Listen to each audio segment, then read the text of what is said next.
an egg.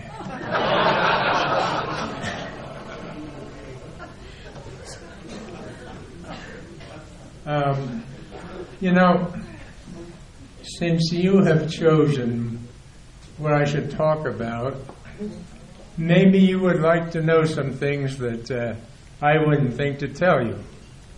How about if we answer a couple of questions? Anybody have any questions about life in a prison camp? No questions. I'll be darned. We did think of women once in a while. What's that? Which blue Stalag? Well, I was in Stalag 3, Stalag 17 in Moosburg. Any other questions? Yes? How did you escape? Oh, I didn't mention that, did I? Glad you brought that up. Because if you wanted to measure it with stupidity, it probably would have gone off scale. But we were nearing the camp. It was in the springtime. We were nearing Moosburg. And I had decided I had all the prison camp I wanted to have. The Germans were marching us to keep ahead of Patton. And I just kept my eyes open. Now we're marching 4 abreast, a long line. Could I get a drink of water, please? Guards on both sides of the column with dogs. Thank you.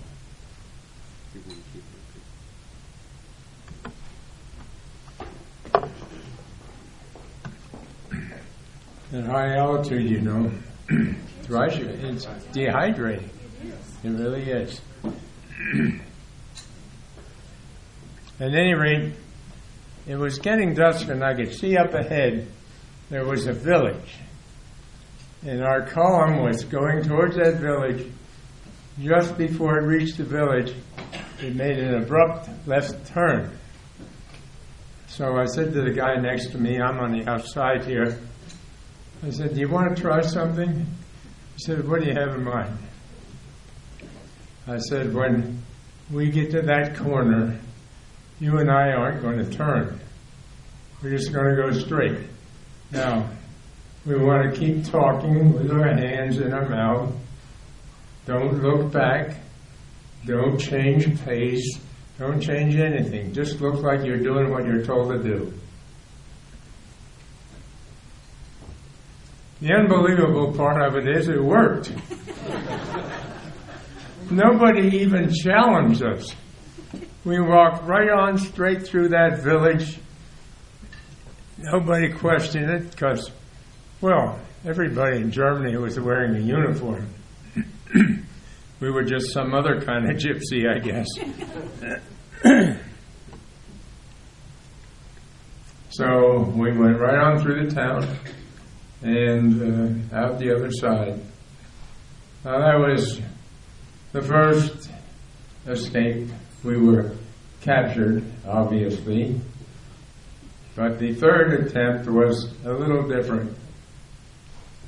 As we were marching south, the Germans would put us up at night they'd come to a farm, they'd count off maybe 50 or so, put them in there, put guards around it, and then move the rest of the outfit to another barn.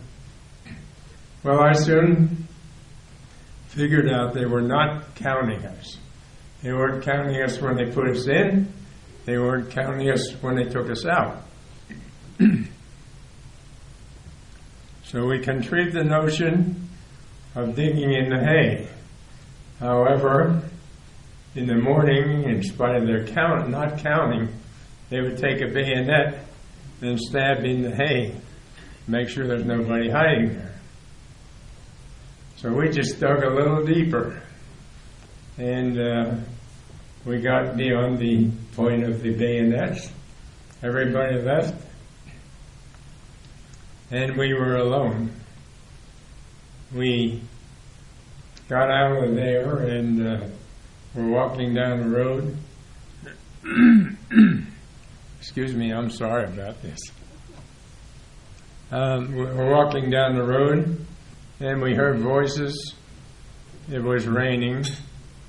We ran into the wood and hid. And as these two guys came along, I recognized from my high school French that they were talking French. And so I accosted them and asked them if they'd do something for us.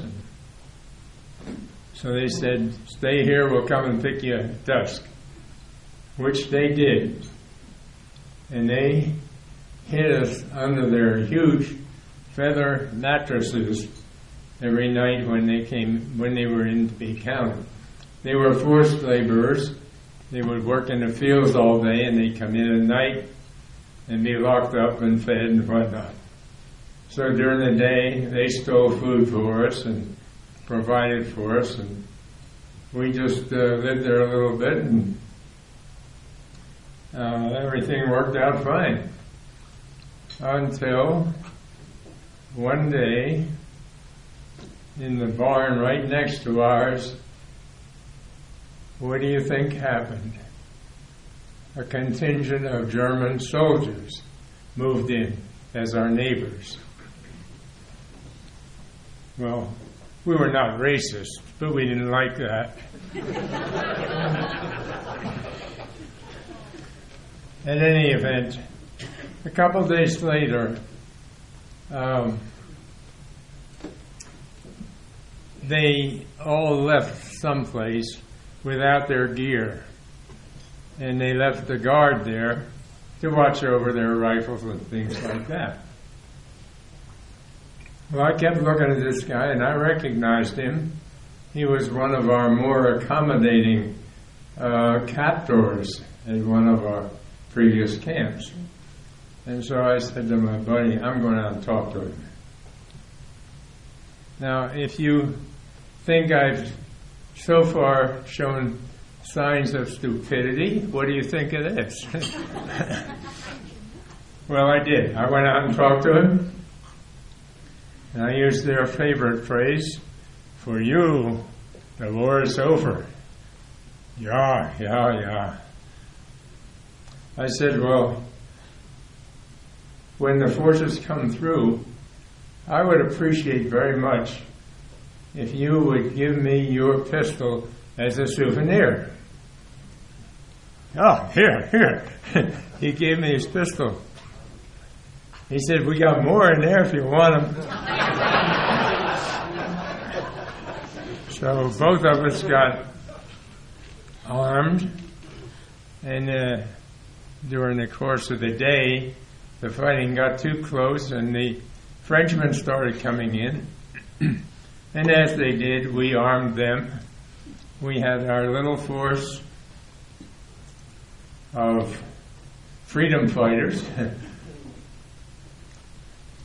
At any rate, the Germans started coming back too, but they didn't have their arms.